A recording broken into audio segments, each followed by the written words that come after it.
Welcome to today's deep dive.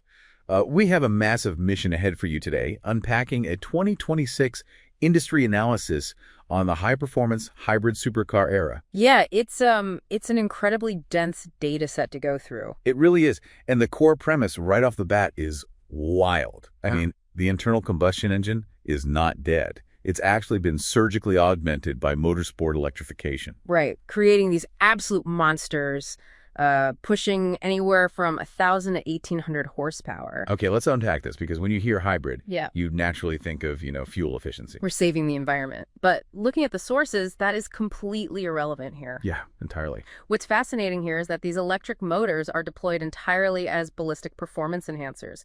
Take the $2.1 million McLaren W1, for example. Oh yeah, the W1. It has an electric-only range of just 1.6 miles. Barely enough to get down a long driveway. Exactly. The electrification is purely for what engineers call torque fill. Right, torque fill.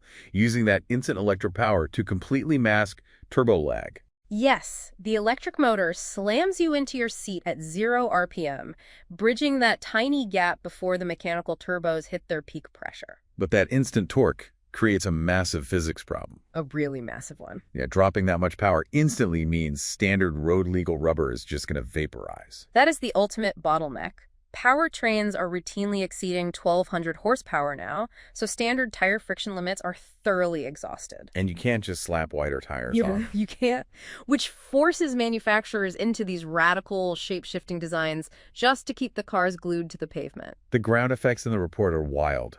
Like the McLaren W1 rear tail physically extending backward 12 inches at speed. Yeah, to expand underbody air extraction. And Ferrari went even further with the F80. Oh, right, where the engineers rotated the entire engine and gearbox assembly exactly 1.3 degrees. Just to maximize an underbody air diffuser, it is a total reliance on digital trickery and active aero. But then you have the counter movement, which I love, the $4 million Bugatti Tourbillon.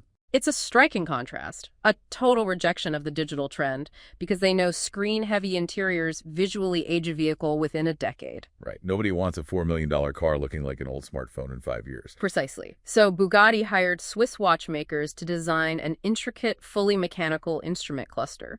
Titanium, sapphire, precious gems, pure analog art built to remain timeless. Here's where it gets really interesting.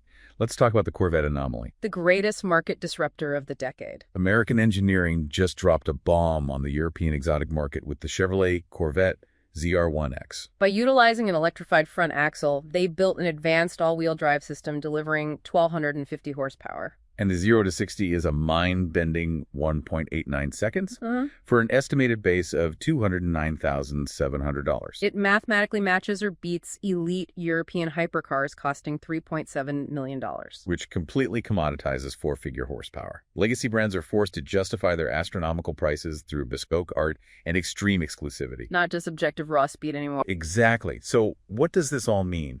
Why should you care about a $1 million hypercar? That is the big question for the everyday driver. Because extreme 2026 tech, like independent electric torque vectoring or revolutionary 48-volt active suspension systems. The ones that read and react to every single bump in real time. Yes, those are the exact innovations that will inevitably cascade down to improve the everyday commuter vehicles you will drive in the future. If we connect this to the bigger picture, 2026 does not mark the twilight of the internal combustion engine.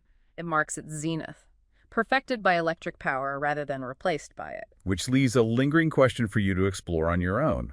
Now that American engineering has successfully commoditized mind-bending speed for a fraction of the cost, what is the actual future of automotive prestige? It's a fascinating paradigm shift. Perfectly preserved, slower, completely non-hybrid analog cars like the manual V12 Gordon Murray T.33 mentioned in today's report become the ultimate unobtainable luxury status symbols of the 2030s. Something to mull over. Catch you on the next deep dive.